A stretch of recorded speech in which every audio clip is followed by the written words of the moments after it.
G'day YouTube. Warbles on a lot here. I probably should be cutting firewood, but what the heck, I'll go for a bike ride instead. Off we go.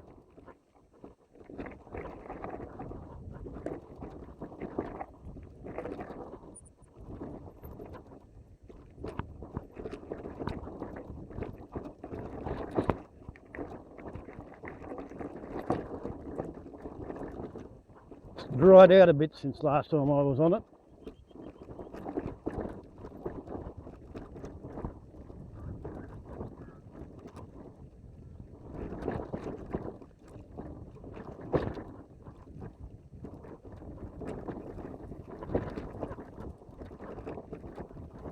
And the frost has killed off all the grass.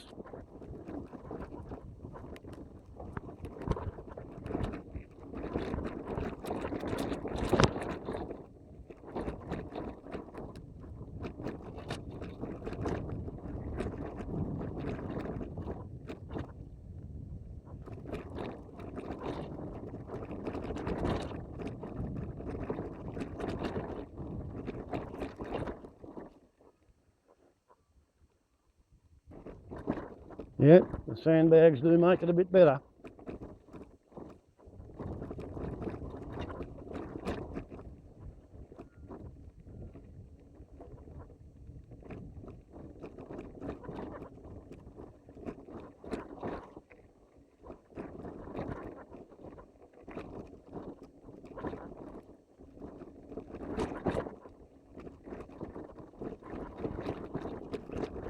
So does anybody have any clear idea how long it's going to be before the excited status of Norte ArmedmeriKanos ceases to be a functional nation?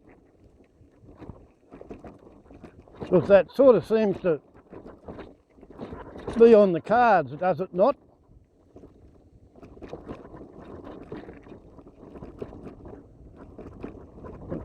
Federal government says you've got to have background checks for having a gun. The Supreme Court says you're not allowed to infringe the Second Amendment right by telling people they're not allowed to carry a concealed handgun.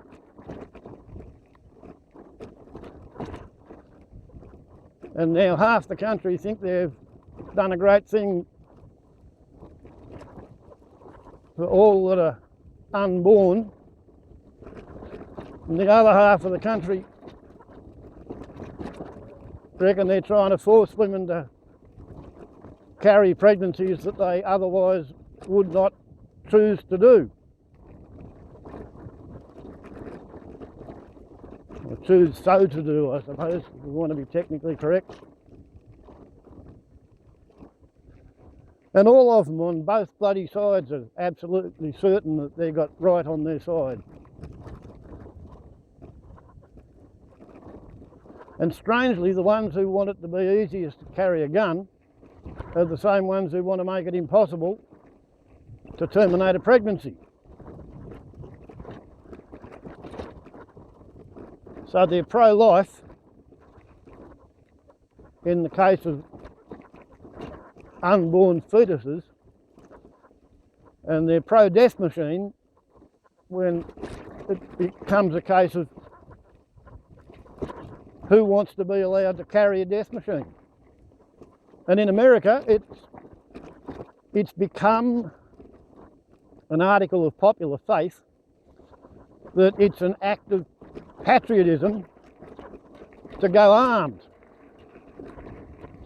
Not to carry a gun because you're going to go hunting, or to carry a gun because you're going to the target range, or carry a gun because you're taking it to the shop to have it fixed. Just the idea of carrying a gun in case you see something that you think needs to be shot, which is a pretty subjective judgment when it comes down to it. Who thinks what needs to be shot depends on their mood at the time. It might depend on what's happened in the last week in their life. It might depend on how drunk they are. But one of the gravest differences between America and Australia is that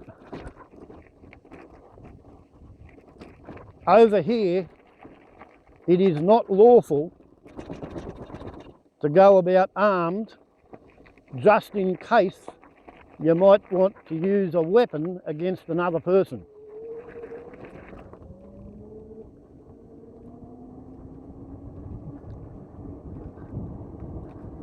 That's not how it is in America. In America, you can be walking around with 2 or 3 guns strapped onto yourself, concealed. When somebody says, what do you want to do that for? Oh, because I might need to defend myself. Against who? Oh, I don't know.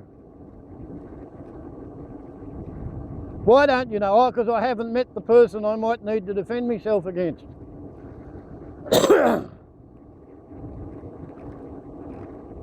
If I was, and I am at the moment, I'm carrying a lock knife in a pouch on my belt. If a cop come up to me and said, what do you got that knife for? And I said to him, oh, that's so I can use it to defend myself against any potential attacker, so I can chop him up into mincemeat anytime he frightens me. That cop would arrest me for going armed with intent, and he'd confiscate the knife for being an illegal weapon. If it's the same cop,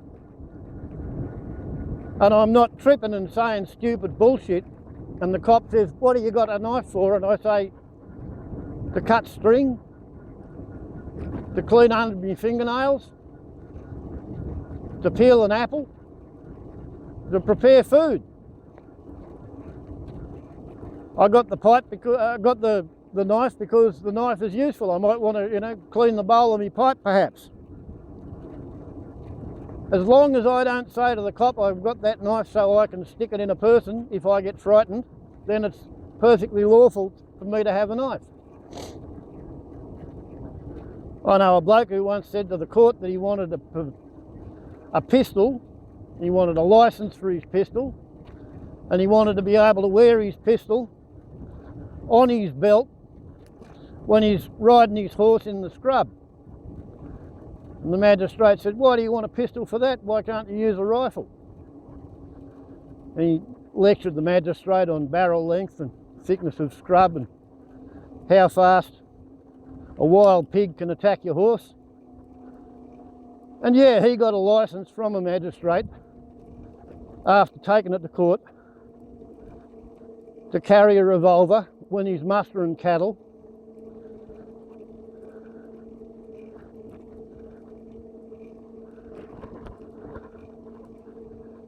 In the bottom of the Eastern Falls country.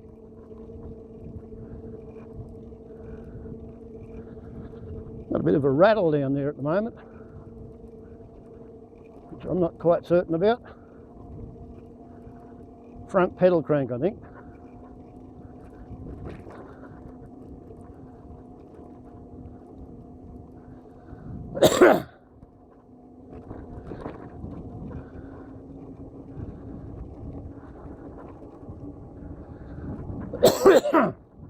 So there's this fundamental difference between Yanks and Australians. The Yanks can't see anything wrong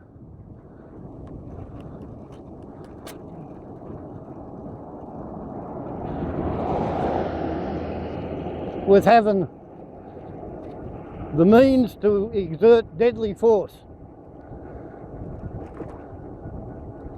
in your pocket all the time. And they regard that as being a, quote, God-given constitutional right. But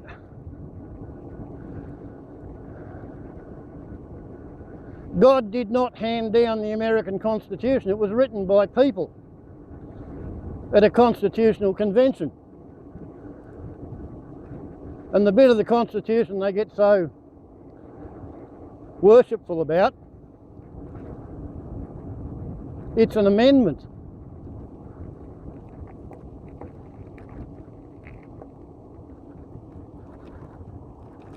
It wasn't an original article, it was an amendment.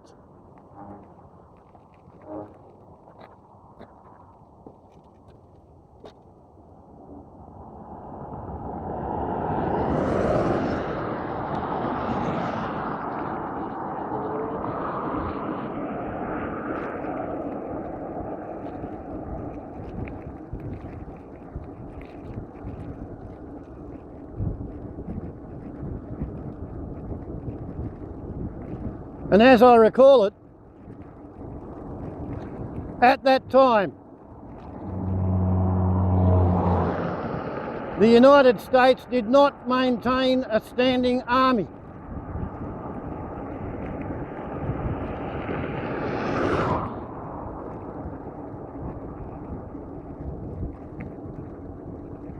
Therefore, in order to maintain their nation, they wanted to maintain a well-armed militia, that is, farmers with guns, who you could give half an hour of parade drill and musketry practice on the village green every Sunday afternoon.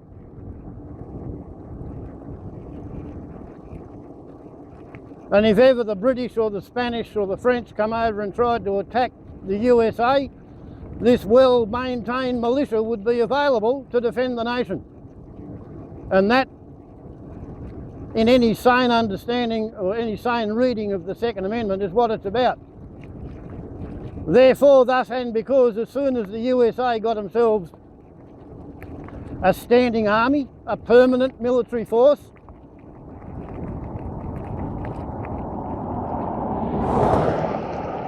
that's when they no longer really had any justification for suggesting that every citizen had a right to bear arms, because they no longer were relying on a militia for the defence of their borders.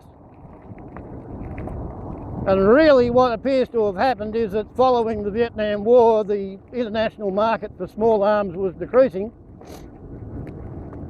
When there's no wars on, militaries don't use a whole lot of guns and ammunition, and the only way to maintain and expand the production of arms and ammunition in the US industrial scene was to convince the US civilian population to buy more guns and shoot more bullets, which is why the US civilian market uses more ammunition than the US military does every year.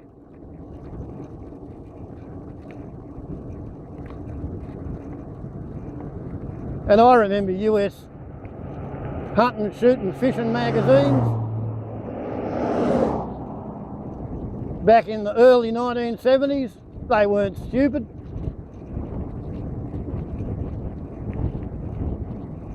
They did become stupid though, eventually. The more the National Rifle Association or the nutcases running America push the idea that you're not really a full-grown patriotic American unless you've got a gun on you at all times. If you don't shoot 100 rounds per week at the target range, you're not doing your patriotic duty.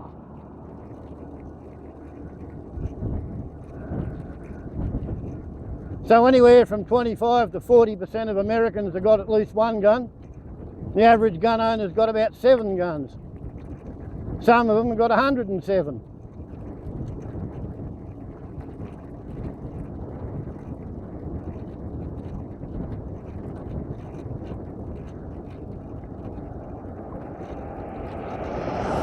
Here we go, the Death or Glory Bridge.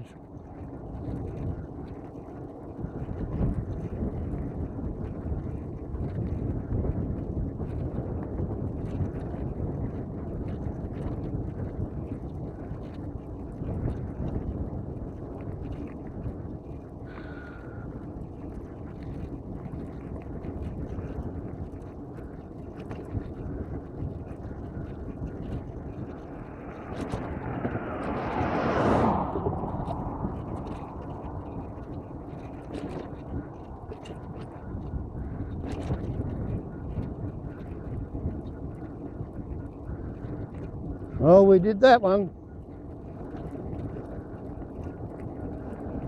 And now the purpose of this particular expedition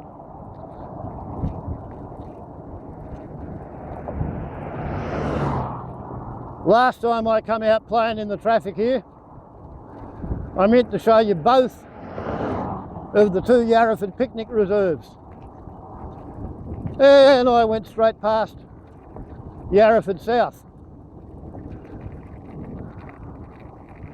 So,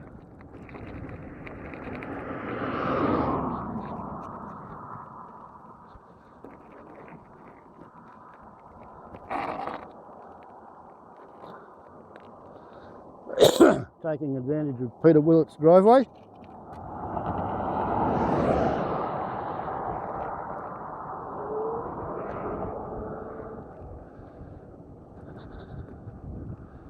This is Yarraford South.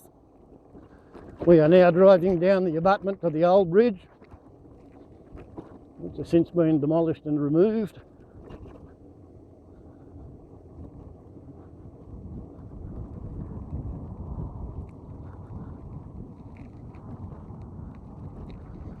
This thing here is what actually occurred when a local businessman, friend of the family actually, he wanted to put a giant stone pie sign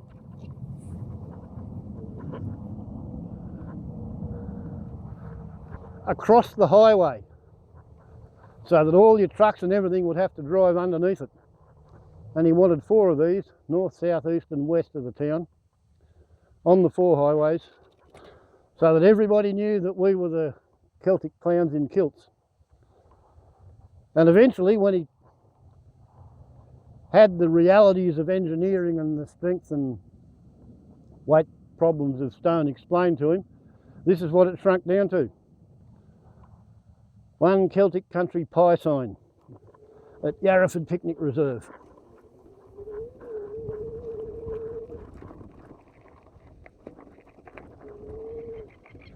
I don't know who put that bloody mattress there, but it's a heap of bedding. At almost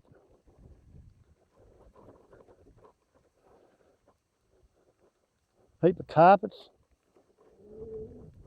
Looks like somebody's had a trailer with no cover on it, got it all rained on and chucked it away.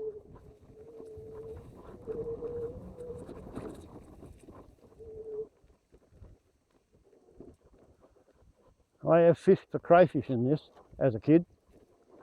I have also come here for water when I first moved onto my place.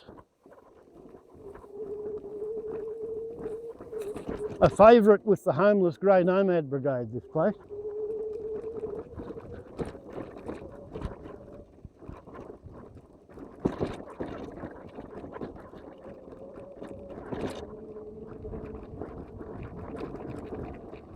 I once had a fantasy of coming down here with all my boomerang carving tools and a whole lot of chainsaw milled wood and just quietly spending 4 or 5 hours a day carving boomerangs and selling boomerang making kits for whitefellas boomerangs, cross boomerangs. Life can be deceptive. A lot of people see this little thing and they think it's going to be a toilet. And it is supposed to be, and holy shit, it is actually functional. I was told somebody showed up here and it wasn't working and it had been turned into a storage shed. I'm glad to hear that one's wrong.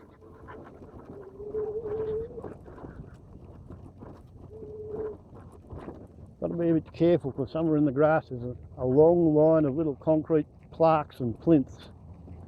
Don't want to run over them.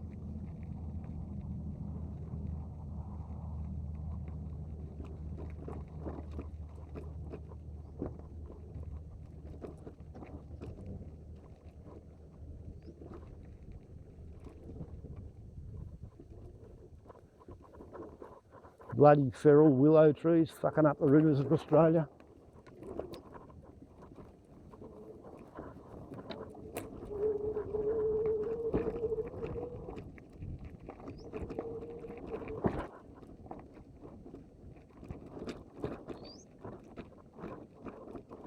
Nothing but European weed trees in the whole picnic area.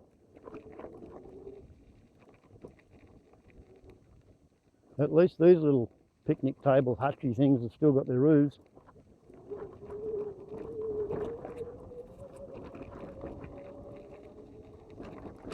Yeah, I always thought that thing was a toilet, and somebody told me they tried to use it and found it was not a toilet at all. It was a storage shed for the gardener. Well, we've just proved that one wrong. The plaque on the front door says Windy Loo and the door is open.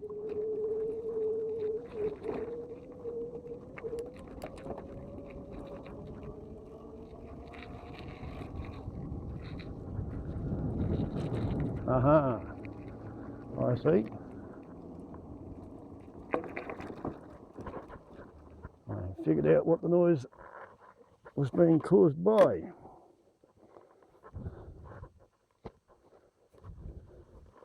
This, adrift it had come.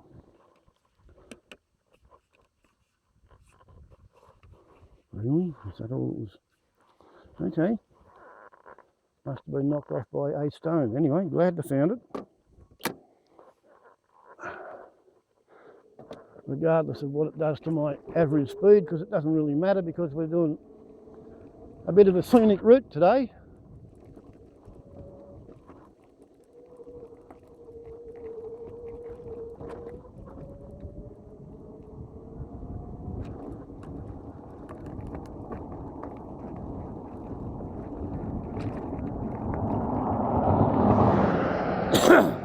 Once more we try out the narrow bridge.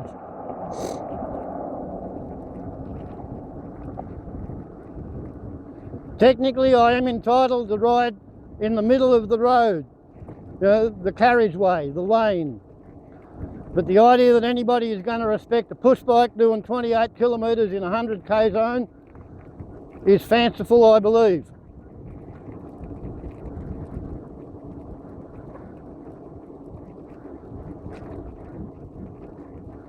So I will stay off.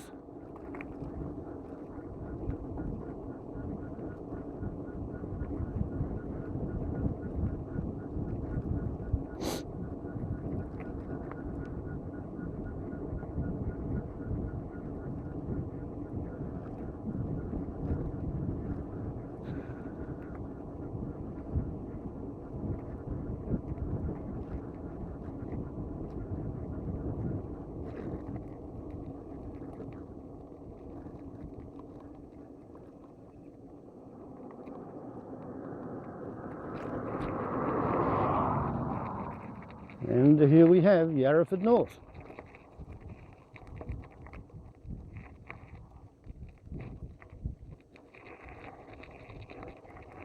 With the farmer's driveway, up that way.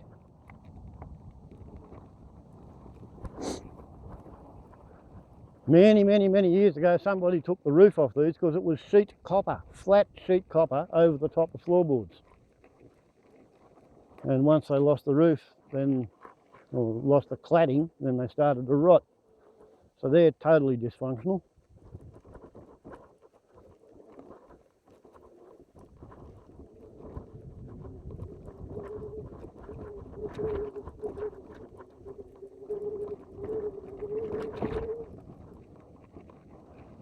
I wonder if the bloody trucks are still going to be there.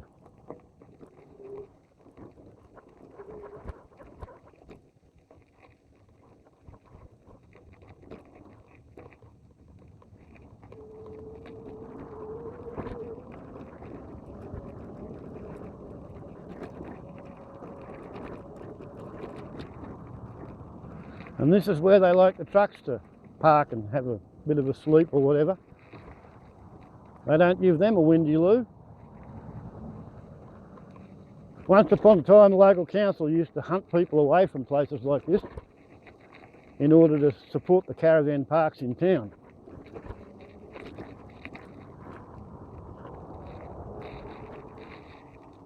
Speedy seedlings. A B double full of seedlings, eh? And anyway, eventually they decided that what they wanted was to attract the Winnebagos and the caravans. And instead of supporting the caravan parks, they decided to support every other business in the town by inviting them to come and camp here for free and putting up a point where they can empty their toilets in town. So we've become a mobile home friendly destination. And no more does the local health inspector run around hunting people away from places like that. So there we go, the tour of Yarraford North and Yarraford South on an e-bike.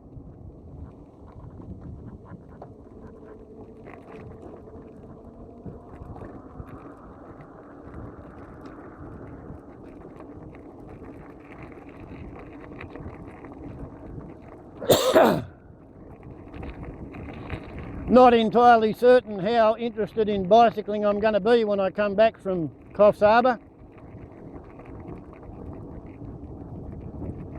And it's sort of it's a case of don't you ever let a chance go by.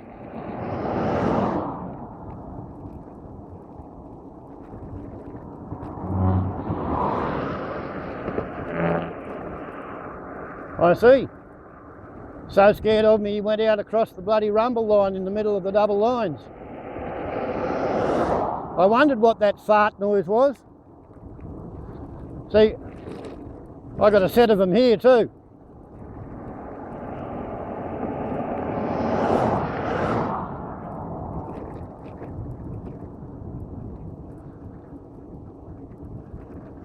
That fucking computer knows what it's doing. Half power, 26 kilometres an hour up the hill. I'm in 7th gear and pedalling.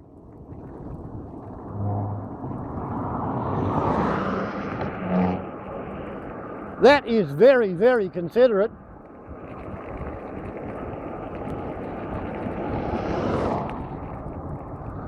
Mind you, I've got flashing red lights and bloody bright yellow go away signs on the back, as well as a fluorescent skid lid on my head, an orange and fluorescent yellow don't run over me jacket.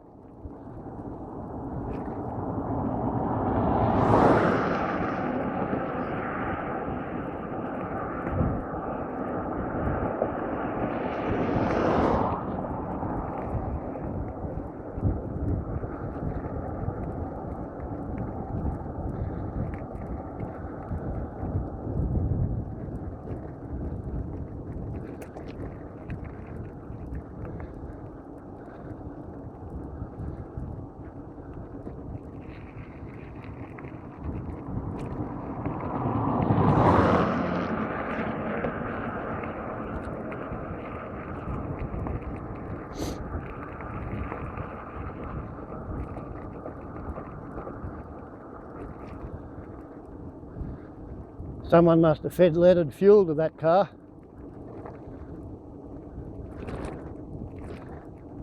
Buggered its catalytic converter because it smelt of rotten egg gas.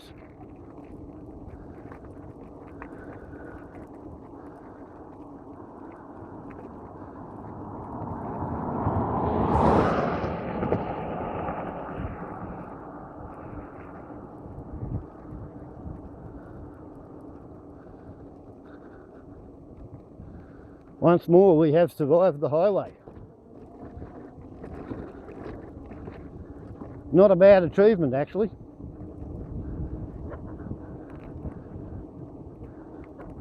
Not even a minor or a mean achievement. Something worth doing.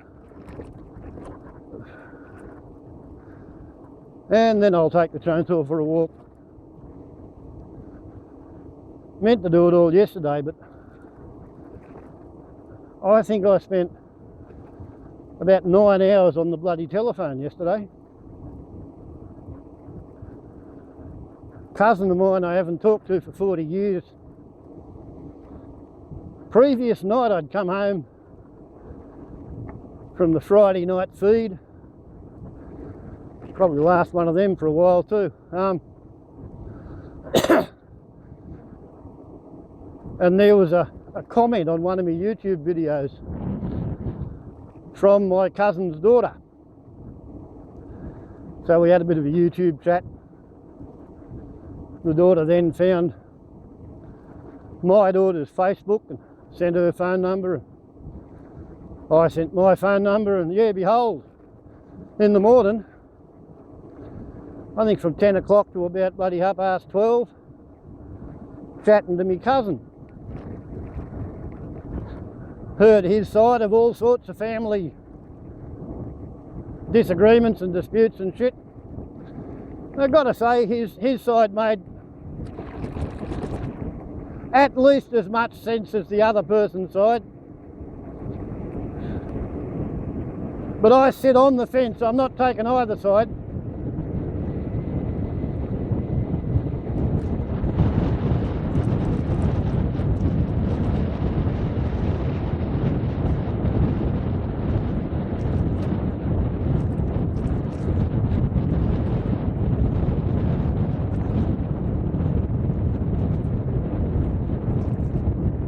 I think 43 point something was the fastest, that one.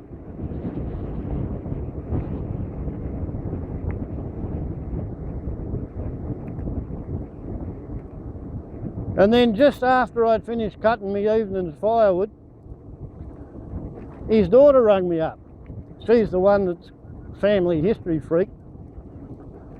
She'd discovered that my mother was dead while she was looking up my side of the family, and she'd Googled the Sydney Morning Herald obituaries into my family name and come up with my mother 5 or 6 weeks ago.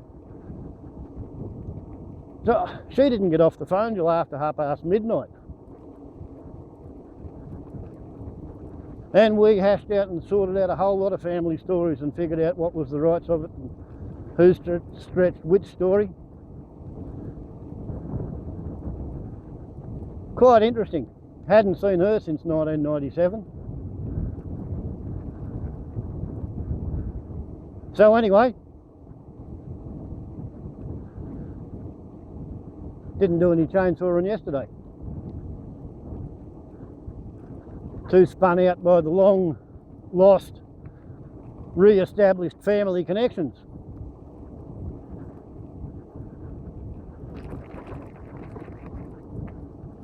And today was a bit of a lazy day, and I decided before playing with the chainsaw I'm going to have a bit of fun with the e-bike. So here we are, wondering how long it's going to be before America just becomes a 47-cornered civil war.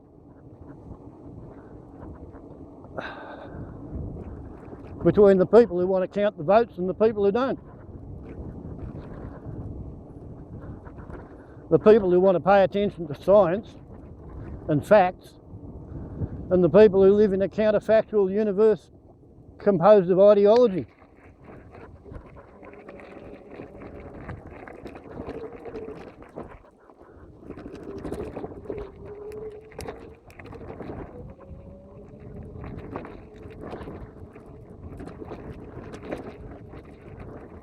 And what makes it the most curious of the situations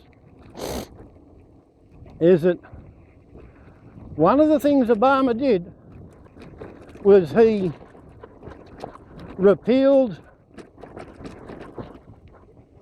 I think it was an amendment, which made it against the law for the US regular military forces to be deployed on US soil. After the Civil War, they made that illegal. You want to have a political fight, you're not allowed to do it with the Federal Army.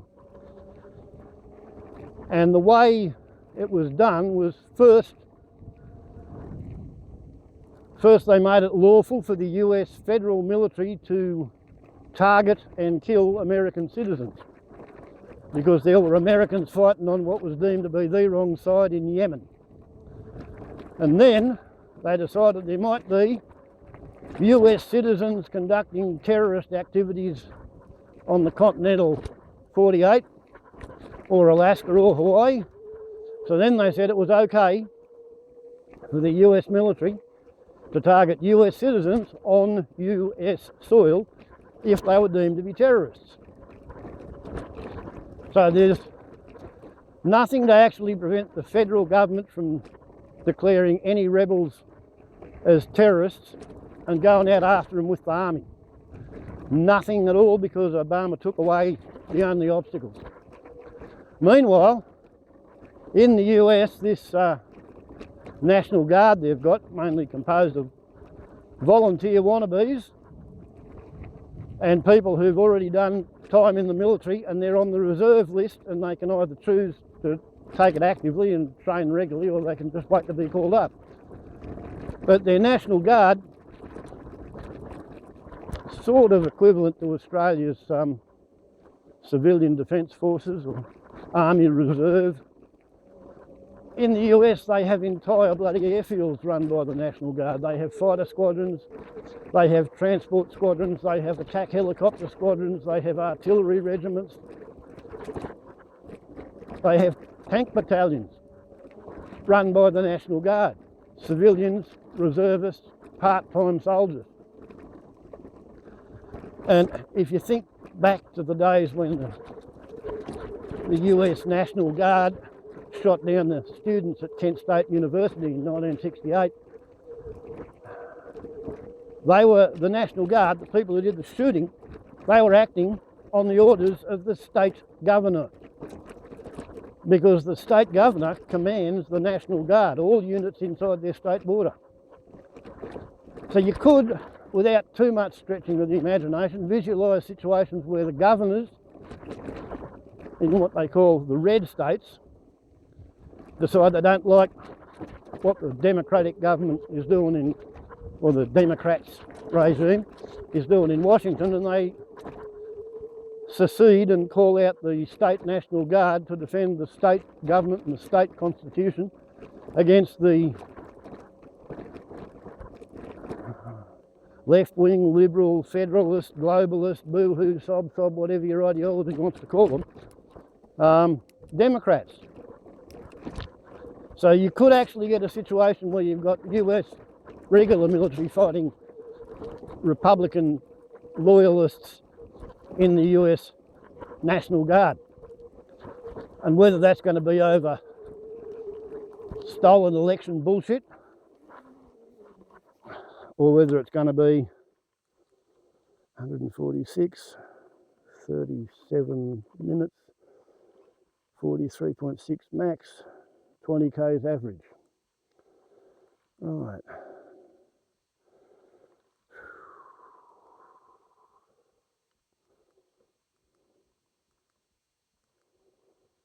Alright. 12.5 kilometres. Okay, right. Yeah. Or will they be fighting over Roe versus Wade? What will the Yankees fight about next?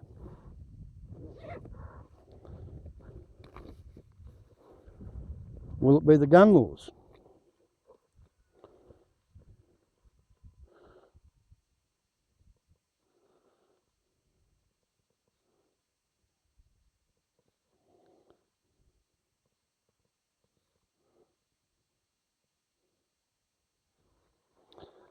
Who bloody knows? But they do like fighting with each other. And yeah, they regard it as an act of bravery to be so bloody scared that you have to carry a deadly weapon at all times just in case somebody attacks you, because you're not brave enough to go and drive to the post office without carrying a death machine.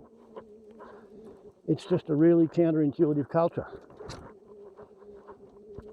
Land of the brave and home of the free. Free to carry your fucking gun all the time because you're so bloody scared. How brave is that? Excuse me? Am I missing something? It just... I suppose you could blame most of it on Rupert Murdoch. He couldn't get Australia to change the media laws. We wouldn't let him buy TV stations as well as newspapers. So he went to the US, became naturalised. You know, the American you have when you're born in Australia.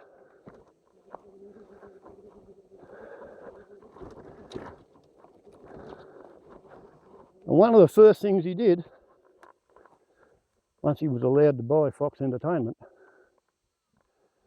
was he lobbied. He lobbied Ronald Reagan. And he said that the Congressional Fairness Doctrine, which stated that all news and editorial material crossing state boundaries, broadcast or distributed, from about 1932, might have been 36, it used to have to be able to be proved to be true according to the best known science at the time. Sounds reasonable. A law that says you can't tell lies in the news. You can tell lies as long as you only tell it in your state. And what Rupert said is that Fox News is a corporate citizen, and as such, Fox News has a constitutional right to freedom of speech. And the fairness doctrine, obliging them to tell the truth, was an unconstitutional constraint against their constitutional right to freedom of speech. And Ronald Reagan asked his wife Nancy, she asked her astrologer, and the astrologer said, yeah, absolutely. Corporate citizens should be free to say whatever they like in the news. So, since 1986, it's been perfectly lawful to pour bullshit and lies, hen's teeth and horse feathers, into the eyes and ears of the American muddled classes.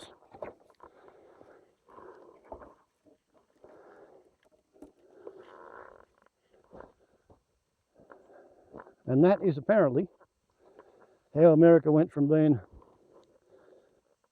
a moderately well-educated nation to a nation of fucking morons.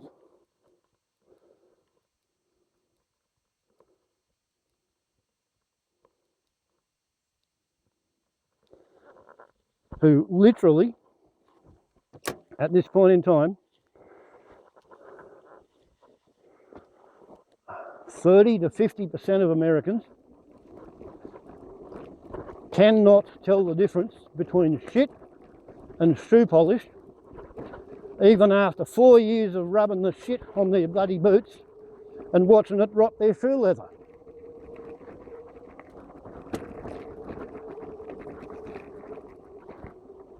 And you can chalk all that up to Rupert Murdoch's doing, dumbing down America because he could make more money that way. That's just what happened, eh? Such is life, Ned Kelly, such is life.